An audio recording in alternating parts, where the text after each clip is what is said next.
Kapal bertolak dari Pelabuhan Tanjung Perak, Surabaya sekitar pukul 4 pagi waktu Indonesia bagian Barat, tanggal 24 dan tiba di Pelabuhan Lembar, Lombok keesokan harinya di tanggal 25 sekitar jam 3 waktu Indonesia Tengah. Sekitar 22 sampai 23 jam waktu yang ditempuh untuk sampai di tujuan. Seperti inilah gambaran rute pelayaran kita kali ini. Selamat menikmati videonya.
Setiba di Tanjung Perak sore sekitar jam 5.30 waktu Indonesia bagian Barat, ternyata kapal yang rencana akan saya tumpangi belum tiba dan direncanakan akan bertolak ke Lembar, Lombok jam 2 dini hari. Akhirnya saya memutuskan untuk mencari penginapan yang jaraknya tidak terlalu jauh dari pelabuhan. Lumayan bisa istirahat sebentar sebelum naik ke kapal.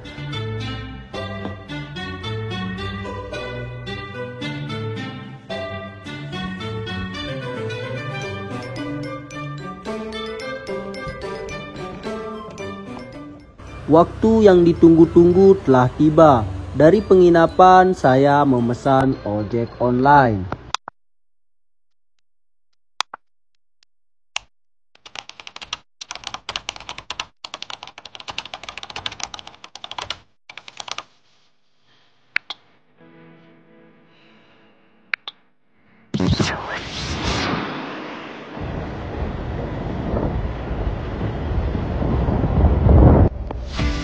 Tidak membutuhkan waktu yang lama, sekitar 10 menit kami pun sampai di Pelabuhan Tanjung Perak.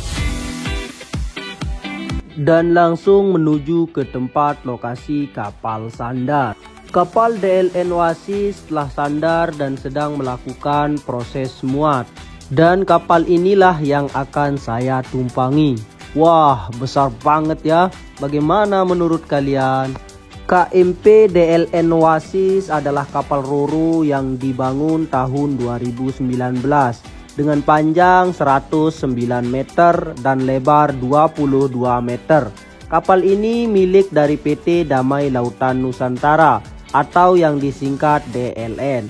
Kapal ini melayani rute Surabaya Lombok dan sebaliknya Lombok Surabaya. Oh, ternyata di sini juga ada kendaraan. Jadi di kapal ini memiliki 2 dek kendaraan ya, yang di bawah tadi sama di atas ini satu lagi. Ini udah terisi penuh, sementara di bawah tadi lagi muat. Ini banyak banget kendaraan yang bisa dimuat dari jenis truk, mobil dan pick up di sana ada ya. Dan sembari menunggu kapal berangkat, kita akan lihat seperti apa proses muat atau penyusunan truk-truk di kapal ini. Truk-truk yang dimuat di kapal ini tentunya memiliki ukuran dan jenis atau berat muatan yang berbeda-beda.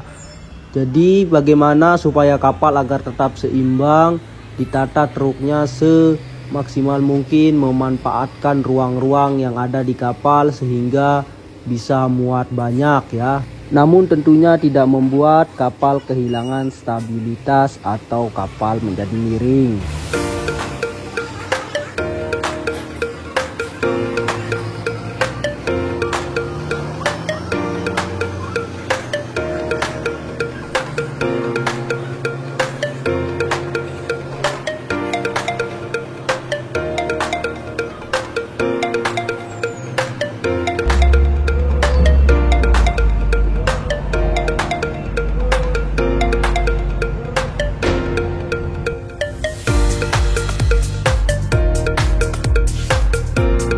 Selanjutnya kita akan coba berkeliling di kapal ini. Ini mulai dari bagian depan kapal ya. Bagian depan kapal seperti ini kondisinya, dan di sini kita akan mencoba membuka ruangan yang di sini seperti apa. Ini tempat tidur ya kayaknya, di sini tempat tidur untuk para penumpang, dan seperti inilah kondisi tempat istirahat untuk para penumpang. Di sini banyak yang kosong ya, entah belum datang orang-orang atau memang penumpang sekarang ini lagi sepi, kurang tahu juga. Ini masih lumayan banyak yang kosong, dan di bagian depan situ ini banyak ya. Dan kita akan coba keluar seperti apa di luar sana. Ini ada ruangan untuk penumpang juga yang di bagian belakangnya lagi. Nah, seperti ini kondisinya. Di sini lumayan ramai. Nah, ini pada istirahat ya, capek nunggu kapal dan juga perjalanan jauh mungkin. Dan ini masih dalam perjalanan. Dan di sini juga ada tempat tidur juga. Nah, jadi di sini 3 ruangan untuk tempat istirahatnya ya. Jadi jangan takut untuk tidak bisa istirahat. Untuk kelas ekonomi seperti itu ya. Dan di sini ada dapur. Di sini biasanya nanti kita akan mengambil makanan ya. Makanan yang bisa kita tukarkan dari kupon ya.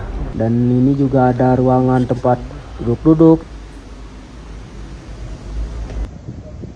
Ini ruang sopir. Ruang sopir ini diperuntukkan untuk para sopir-sopir yang membawa truk. Ini seperti ini. Di sini ruangannya, tempat istirahatnya beda ya. Jadi seperti itu. Dan di bagian lain kita akan melihat ke bawah lagi seperti apa kondisi. Dan di sana sepertinya kebuka ya. Cobalah kita masuk ya. Mohon izin masuk. Sebenarnya ini nggak boleh masuk ya di sini, karena ini hanya untuk kru kapal. Jadi karena kita mau video, kita izin masuk dulu. Nah, ini seperti ini kondisi di sini, tali-tali buat kapal sandar ya. Dan kita lanjut ke bagian paling atas di kapal ini, di dek paling atas. Di sini ada tempat bermain anak ya. Di sini ada tempat bermain anak. Nah, ini tempat bermain anak. Ada orang tidur. Di sini juga terdapat kantin ya, yang tersedia berbagai jenis makanan mulai dari bakso, soto, dan tentunya mie. Kita berlanjut ke toilet pria. Seperti apa toilet pria? Nah, ini seperti ini kondisi di toilet pria, lumayan bersih dan tidak ada bau-bau yang aneh. Dan kita akan coba nyalakan airnya. Nah, ini airnya lancar ya. Airnya lancar, jadi kita bisa mandi dan bagai keperluan lainnya lah di toilet seperti apa. Sekitar jam 3 lebih dan kita sudah puas berkeliling-liling di kapal ini. Akhirnya ada tanda-tanda kapal akan berangkat. Salah seorang, entah ini nahkoda atau memang orang penting lah di kapal ini, tiba dan naik ke atas kapal. Dan ramdor pun ditutup, atau jembatan penghubung antara kapal dengan dermaga mulai dinaikkan atau menutup pintu masuk di kapal.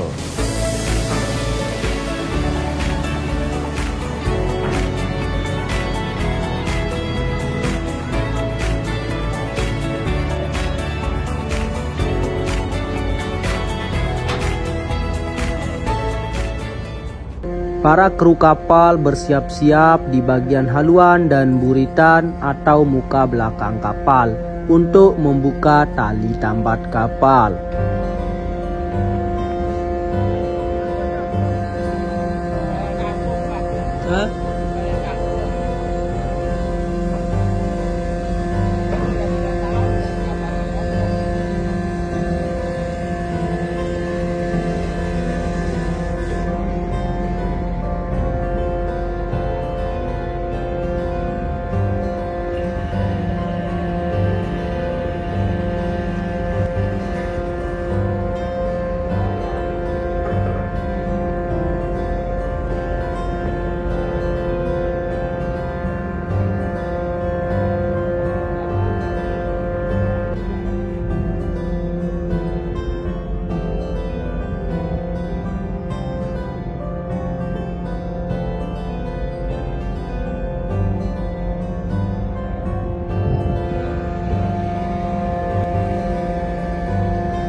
Setelah tali tambat dibuka dan digulung, selanjutnya dengan bantuan kapal pandu, kapal mulai bergerak menjauh dari dermaga. Peran kapal takbut pandu ini di sini sangat penting karena kapal dengan ukuran yang cukup besar akan sangat sulit untuk melakukan olah gerak di perairan yang tergolong sempit dan berliku. Posisi di sini adalah MK, maju kena, mundur kena. Jadi kapal perlu bantuan kapal kecil seperti ini untuk bergeser ke samping karena kapal tentunya tidak memiliki baling-baling di samping, melainkan di belakang dan atau di depan. Agar lebih memahami posisi kapal saat ini, di sini kita ada peta. Nah, seperti ini bentuk kolam pelabuhannya ya. Ini yang putih-putih dermaga, yang biru-biru tentunya laut ya.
Setelah kapal menjauh dari pelabuhan Tanjung Perak Surabaya, saya pun memutuskan untuk tidur dan kembali terbangun di jam 11 siang.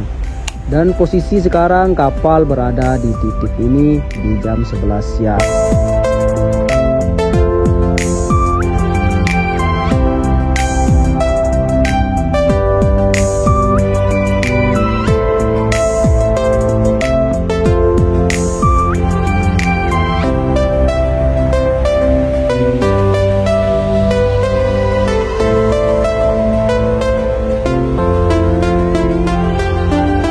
Dan ini matahari tertutup awan sudah berada di bagian belakang kapal atau akan terbenam di ufuk barat.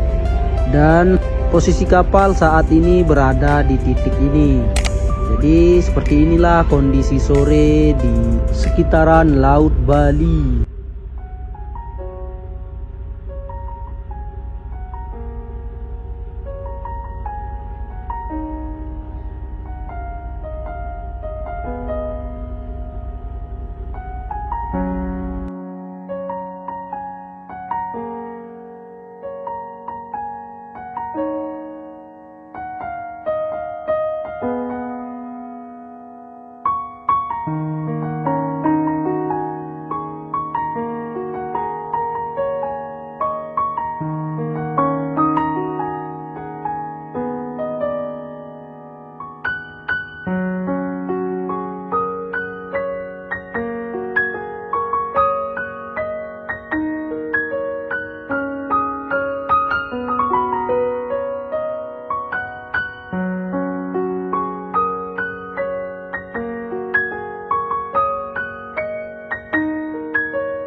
Sesampai di Pelabuhan Lembar, Lombok, kita disambut hujan dengan curah yang tidak terlalu deras, namun ini ciri dari hujan awet.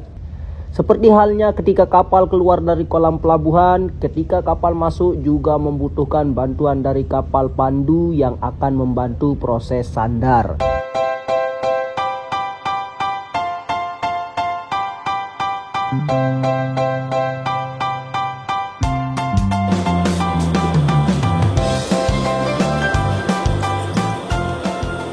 Dan seperti inilah pelabuhan tempat kita sandar. Ini merupakan ilustrasi kondisi dermaga tempat sandar di pelabuhan ini, dan kapal didorong oleh tugboat seperti itu ya. Kapal disandarkan dengan posisi haluan atau bagian depan kapal menghadap laut atau memutar posisi awal saat kedatangan. Seperti yang kita lihat di video ilustrasi tadi. Kenapa ya kira-kira? Bagi kalian yang tahu silahkan komen di kolom komentar.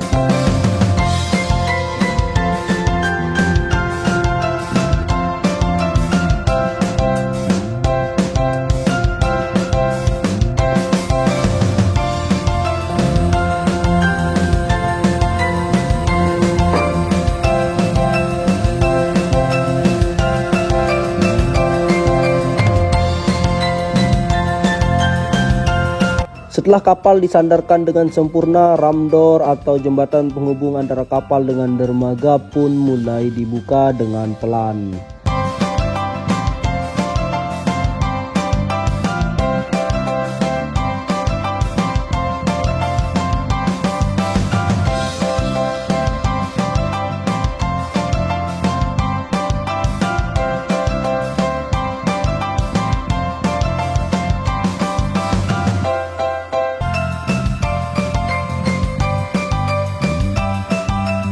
Para penumpang bersiap untuk turun dari kapal dan segala jenis muatan pun dipersiapkan untuk diturunkan.